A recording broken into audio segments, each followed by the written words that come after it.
Hello, pipe lovers and others. Happy Piper here, sitting on my balcony and smoking my brand new Christmas gift. Let me give you an introduction. So, it is Christmas Day, the 25th of December. And this is actually the day when Jesus Christ, our Savior, was born, and the very reason we celebrate Christmas. I've had a great Christmas evening with good food, very much good food, time with my family, and then we had the pinnacle of the Christmas Eve, I guess, at least for the children. That is Santa. Santa came by and gave us some gifts, Christmas gifts, and I want to show you 3 of those, which are pipe related.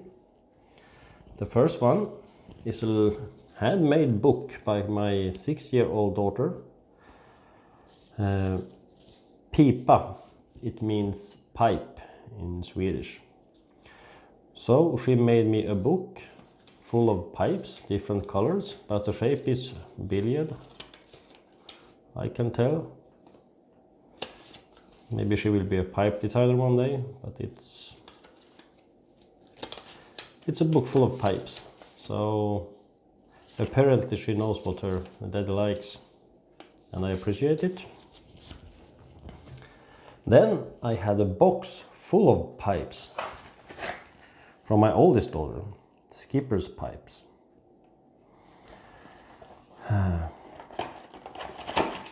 They are not made for smoking, but I enjoy them anyway.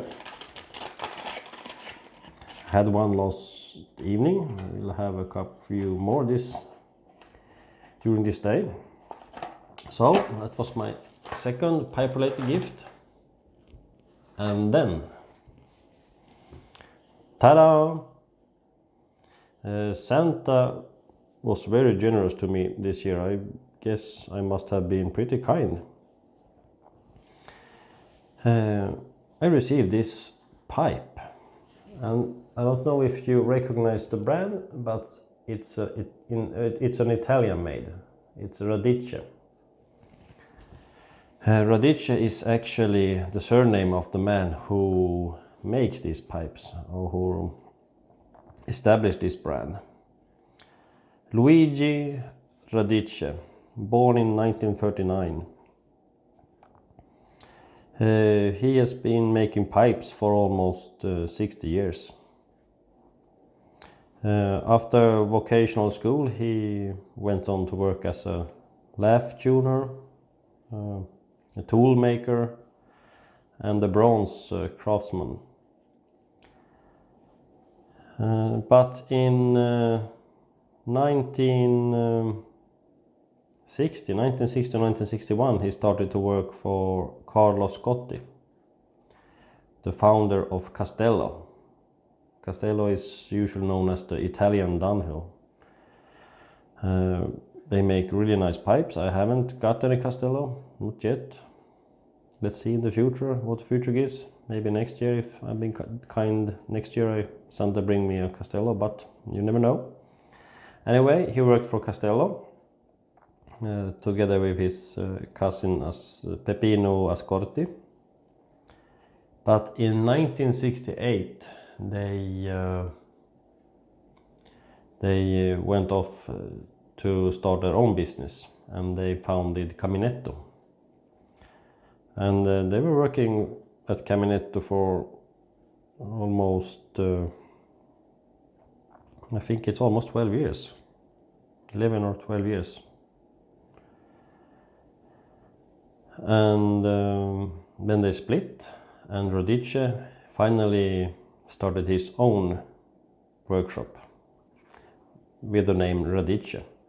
And that's a bit amusing, because Radice in Italian means root, and as you all know, many of pipes made today are made by the briar root.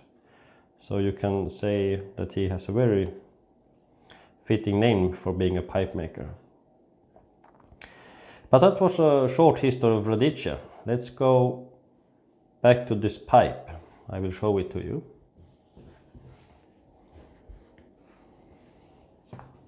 Here you have it. I don't know if it's she or her or it, but it's beautiful. It's a Radice Rind. You can say it's a half bent billiard.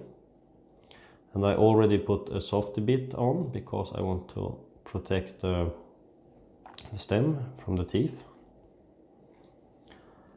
And this is a special kind of rustification. They call it rind at Radice.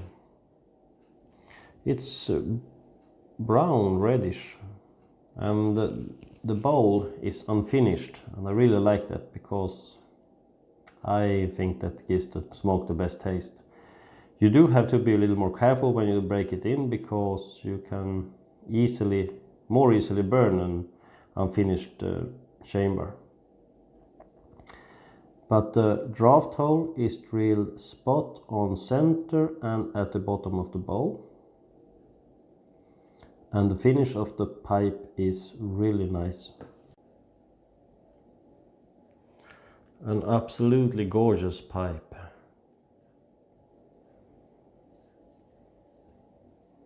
And thank you, Santa, very much for giving me this Christmas present.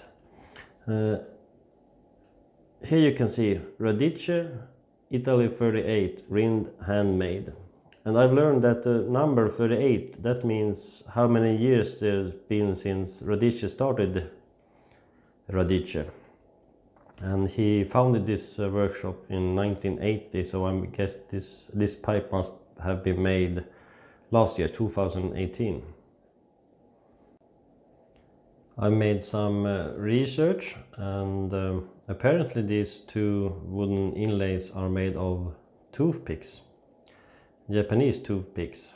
I don't know whether it's true or not, but I find it's a little funny story. And Luigi Radice, he says that these inlays are Japanese wood, and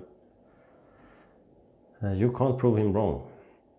And I guess it makes sense because it's pretty convenient to just cut the toothpicks and put the inlays here. Anyway, I think they are nice. Let's see if I can zoom in on that one or not. There we have it. And it's a marking that makes Radice unique, so you know it's a Radice pipe.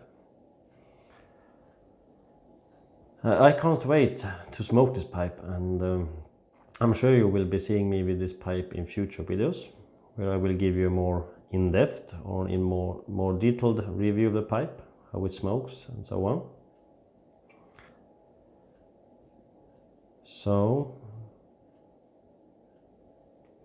I can't say anything else that I'm very pleased with this pipe so far, from what I've felt and seen. And I'm sure it also will be a good smoker or smoke well. The draft is nice, I tried it.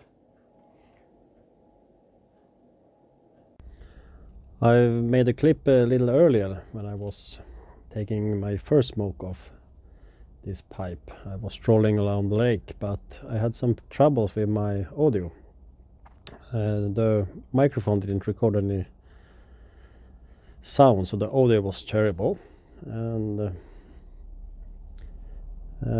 of course you should check the audio. You make a test video first or a test clip, but that's life. You learn by experience. And since I'm new to this YouTube thing, it's difficult to get everything right for the first time, but I'm learning. So, what can I say?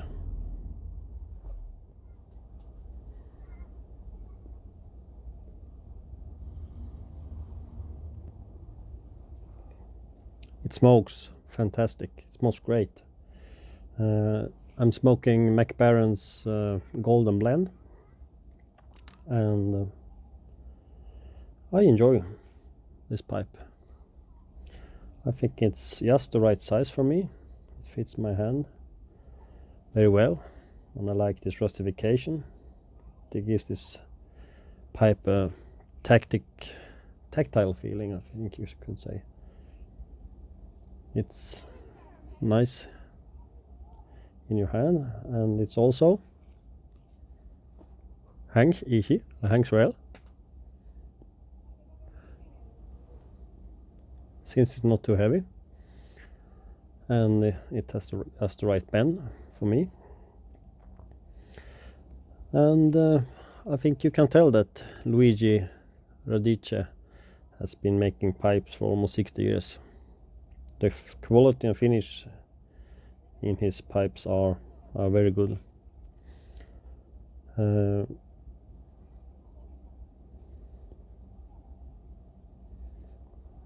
I was just about to say that I think Radice is somewhere between Savinelli and Castello. Anyway, in price range. I haven't seen any Castellos in real life, so I can't make any conclusions about those pipes. But what I've read and heard is they are very good pipes.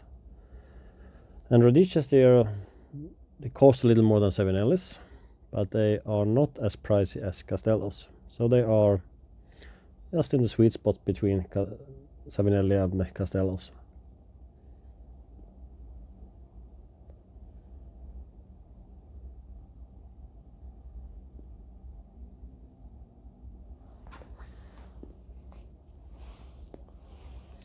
I think Luigi is not working so much anymore in the workshop.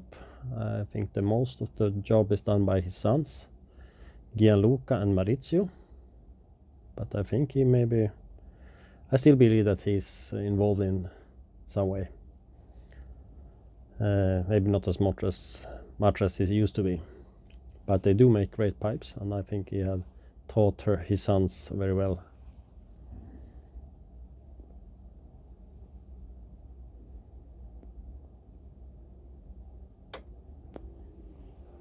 So, I think that's all I had to say today.